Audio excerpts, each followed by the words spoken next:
Oburi and the Honorable Junet, that indeed there is absolutely nothing wrong with counties licensing bars.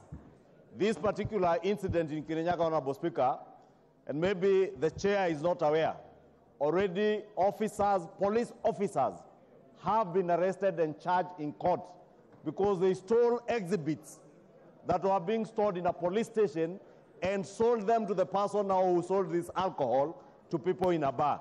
And therefore, Honorable Speaker, the problem is not just a problem that we can point at the county governments in terms of licensing of bars. It begins with law enforcement by the police.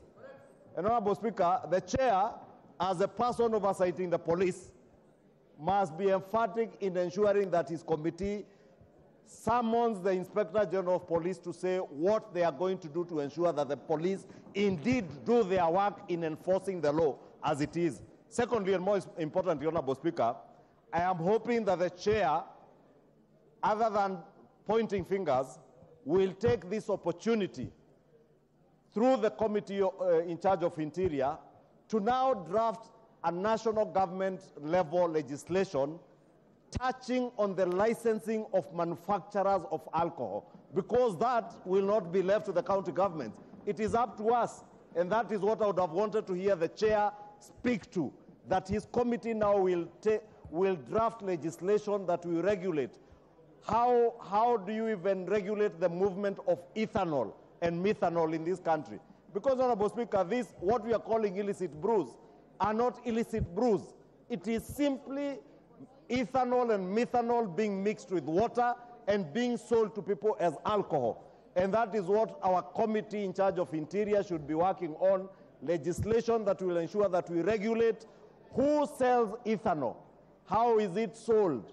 Because, Honorable Speaker, the sale of ethanol is one of the most lucrative illicit trade.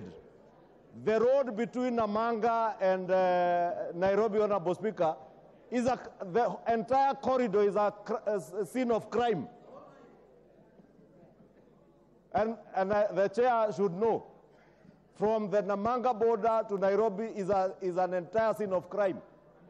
Every other truck, I hear even Isabania in Migori, every truck that you find on that road is carrying ethanol in drums.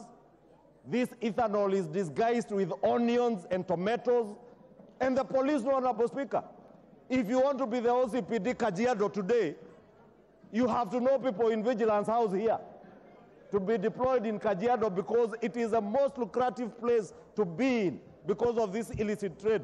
Therefore, the chair should not be taking us in the scapegoating of this county government and that county government. We must deal with the problem where it is. The problem is with the police, enforcement of law, and also this House has an obligation through the committee to make sure that we have legislation that regulates the sale of ethanol and methanol. Thank you, Honorable Speaker.